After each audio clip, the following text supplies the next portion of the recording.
So central government bound duty is to give us to the rice, not free. We were paying them money. They had agreed to supply rice. Now they have denied it. So the double standard politics of BJP, we are fighting against them. We are protesting against them. Whatever may be the situation, we are going to buy rice from the different states and we are going to honor our commitment.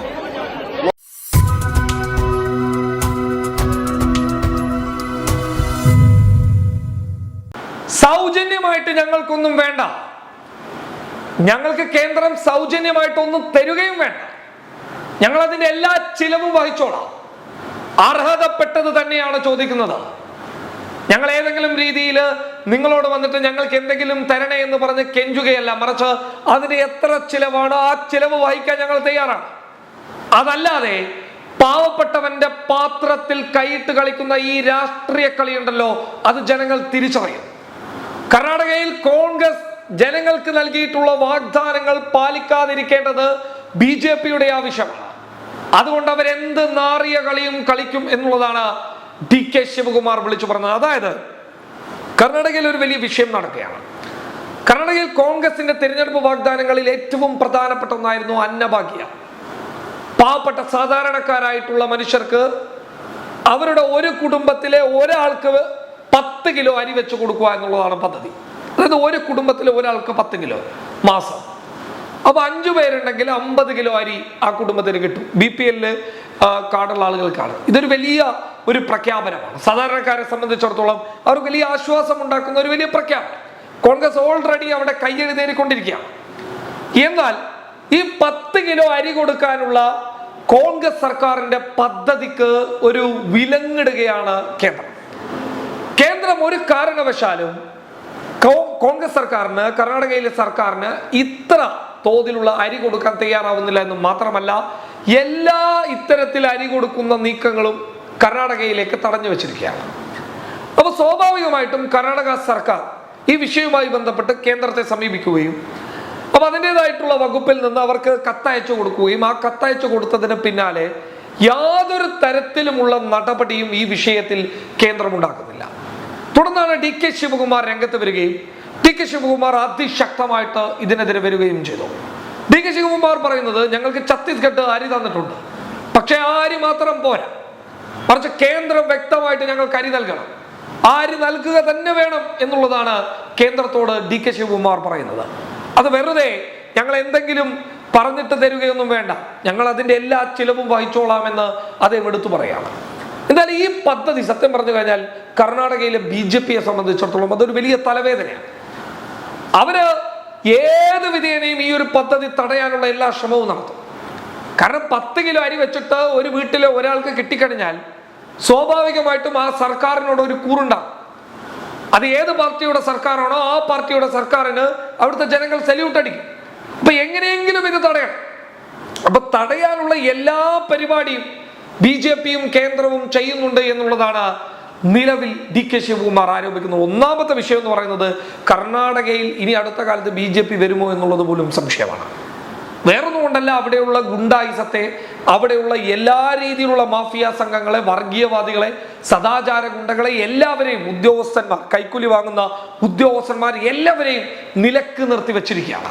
എല്ലാം കൊണ്ടും 100-ൽ 100 മാർക്കിൽ കർണാടക സർക്കാർ മുന്നോട്ട് പോയിക്കൊണ്ടിരിക്കുമ്പോൾ അന്നഭാഗ്യ എന്ന് പറയുന്ന പദ്ധതിയെ തടയിട്ട് കഴിഞ്ഞാൽ അത് കർണാടക സർക്കാരിന് വലിയൊരു പേരുദോഷം ഉണ്ടാക്കും എന്നുള്ളതായിരിക്കാം BJPയുടെ ലക്ഷ്യം.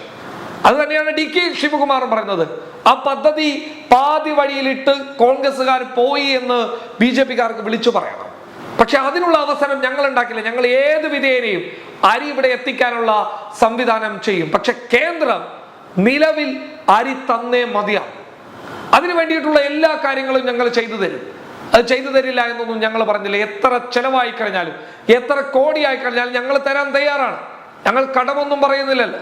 പിന്നെ എന്തുകൊണ്ടാണ് അത് തരാത്തത് എന്നുള്ളതാണ് DK ശിവകുമാർ ചോദിക്കുന്നത്. ചുരുക്കി പറഞ്ഞു കഴിഞ്ഞാൽ കർണാടക രാഷ്ട്രീയത്തിൽ ഒരു ഭാഗത്ത് പ്രിയങ്ക ഖാർഗെ, മറ്റൊരു ഭാഗത്ത് സിദ്ധരാമയ്യ, G പരമേശ്വര, അതുപോലെ തന്നെ DK ശിവകുമാർ, അങ്ങനെ ചുരുക്കി പറഞ്ഞു കഴിഞ്ഞാൽ ഈ 4 പേരുടെ ഒരു വിളയാട്ടം തന്നെയാണ് കർണാടക രാഷ്ട്രീയത്തിൽ കാണാൻ വേണ്ടിയിട്ട് സാധിക്കുന്നത്. BJP സംബന്ധിച്ചിടത്തോളം DK ശിവകുമാർ എന്ന് പറയുന്ന ഒറ്റയാനെ അതിശക്തനായ ഒരു നേതാവിനെ എങ്ങനെയെങ്കിലും ഒതുക്കിയേ പറ്റൂ. ജനങ്ങളെ എങ്ങനെയെങ്കിലും DKക്കെതിരെ തിരിച്ചേ മതിയാകൂ. അതല്ല എങ്കിൽ അടുത്ത കാലത്തൊന്നും കർണാടകയിൽ അധികാരത്തിലേറാൻ പറ്റില്ല എന്നുള്ള വ്യക്തമായ ബോധ്യം, വ്യക്തമായ വിശ്വാസം കർണാടകയിലെ BJPക്കുണ്ട്. DK ശിവകുമാർ ഇതിനെയൊക്കെ തരണം ചെയ്തുകൊണ്ട് ഒരു പരിധിവരെ മുന്നോട്ട് പോകുന്നതടക്കം BJPക്ക് തലവേദനയാണ്. അമിത്ഷാ അടങ്ങുന്ന BJPയുടെ ചാണക്യ തന്ത്രജ്ഞന്മാർ പല രീതിയിൽ പല വിധത്തിൽ ശ്രമിച്ചിട്ടും DK എന്ന് പറയുന്ന ഒറ്റയാനെ, ഒരു പുലിക്കുട്ടിയെ ഒതുക്കാൻ അവർക്ക് സാധിക്കുന്നില്ല. ഇപ്പോൾ കർണാടകയിൽ DK ശിവകുമാർ മാത്രമല്ല, സിദ്ധരാമയ്യ എന്തായാലും ഉണ്ട്. പ്രിയങ്ക ഖാർഗെ പോലെയുള്ള, G പരമേശ്വരെ പോലെയുള്ള അതിശക്തന്മാരായിട്ടുള്ള മറ്റുള്ള മന്ത്രിമാരും അവർ കൈകാര്യം ചെയ്യുന്ന വകുപ്പിൽ മികവ് പ്രകടിപ്പിച്ച് അതിന്റെ ദൃശ്യങ്ങളും ചിത്രങ്ങളും ഒക്കെ സോഷ്യൽ മീഡിയയിലൂടെ വരുമ്പോൾ എങ്ങനെയെങ്കിലും പിടിച്ചു കെട്ടിയേ മതിയാകൂ. കേന്ദ്രത്തെ സംബന്ധിച്ചിടത്തോളം കർണാടക, BJPയെ സംബന്ധിച്ചിടത്തോളം കർണാടക ഒരു സ്വപ്നമായി ചിലപ്പോൾ മാറിയേക്കാം. അതുകൊണ്ട് തന്നെ എന്തെങ്കിലും ചെയ്തേ പറ്റൂ. അതിന്റെ ഭാഗമായിട്ടാണ് ഈ നീക്കങ്ങൾ എന്നുള്ളതാണ് DK ശിവകുമാർ ആരോപിക്കുന്നത്. എന്നാൽ പോലും ഞങ്ങൾ അതിശക്തമായിട്ടുള്ള സമരം നടത്തും, അതിശക്തമായിട്ടുള്ള പ്രതിഷേധ പരിപാടികൾ നടത്തും. ഇന്നടക്കം ഇത്തരത്തിൽ അതിശക്തമായിട്ടുള്ള പ്രതിഷേധ പരിപാടികൾ കർണാടകയിൽ ഉണ്ടായിരുന്നു. ജില്ലാ ആസ്ഥാനങ്ങളിൽ ഞങ്ങൾ അതിശക്തമായിട്ടുള്ള പരിപാടികൾ സംഘടിപ്പിക്കുകയും കേന്ദ്രത്തിനെതിരെ ഞങ്ങളുടെ അരിമുടക്ക്, ഈ അരിമുടക്കിയിട്ട് സാധാരണക്കാരായിട്ടുള്ള മനുഷ്യരെ പട്ടിണിയിലാക്കാനുള്ള, അവരെ വേദനിപ്പിക്കാനുള്ള കേന്ദ്ര ഗവൺമെന്റിന്റെ ഈ തീരുമാനത്തിനെതിരെ തെരുവിലിറങ്ങി ഇനിയും അതിശക്തമായിട്ട് ഞങ്ങൾ സമരം നടത്തും. DK ശിവകുമാർ വെല്ലുവിളിച്ച് പറയാണ്, ഒരു സൗജന്യവും വേണ്ട, ഞങ്ങൾ എല്ലാ രീതിയിലും നിങ്ങളുടെ ചെലവ് വഹിക്കാൻ തയ്യാറാണ്, സാധാരണക്കാരന്റെ പാത്രത്തിലേക്ക് കൈയിടരുത് എന്ന് DK പറയുമ്പോൾ കന്നഡ ജനത DKയോടൊപ്പം നിൽക്കുന്നു എന്നുള്ളത് തന്നെയാണ് ലഭിക്കുന്ന റിപ്പോർട്ടുകളൊക്കെ വ്യക്തമാക്കുന്നത്. കർണാടകയിലെ ജനങ്ങളാണെങ്കിലോ സ്വാഭാവികമായിട്ട് അവരിത് മനസ്സിലാക്കിക്കൊണ്ടിരിക്കുക. അവിടെ സിദ്ധരാമയ്യ ക്യാൻറ്റീൻ തുറക്കുന്നു. ആ ക്യാൻറ്റീനിൽ 5 രൂപയും 10 രൂപയും ഉണ്ടായി കഴിഞ്ഞാൽ ഒരു ദിവസം അടിച്ചു പൊളിച്ച് ഭക്ഷണം കഴിച്ചു പോവാം, ഒരു ടെൻഷനും വേണ്ട.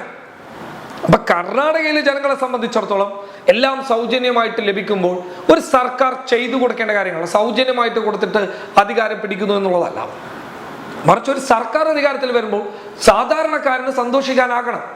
അപ്പോൾ അവർക്ക് സൗജന്യം കൊടുക്കുന്നതിൽ ഒരു തെറ്റുമില്ല. അത് വളരെ കൃത്യമായിട്ട് കോൺഗ്രസ് പറഞ്ഞ വാക്ക് പാലിച്ച് മുന്നോട്ട് പോകുമ്പോൾ പറഞ്ഞ വാക്ക് ഇതുവരെ പാലിക്കാതെയുള്ള BJPയെ കോൺഗ്രസിന്റെ ഈ മികച്ച ഭരണം കാണിച്ചിട്ട് അവിടെയുള്ള ജനങ്ങൾ തന്നെ ചോദിച്ചു തുടങ്ങി.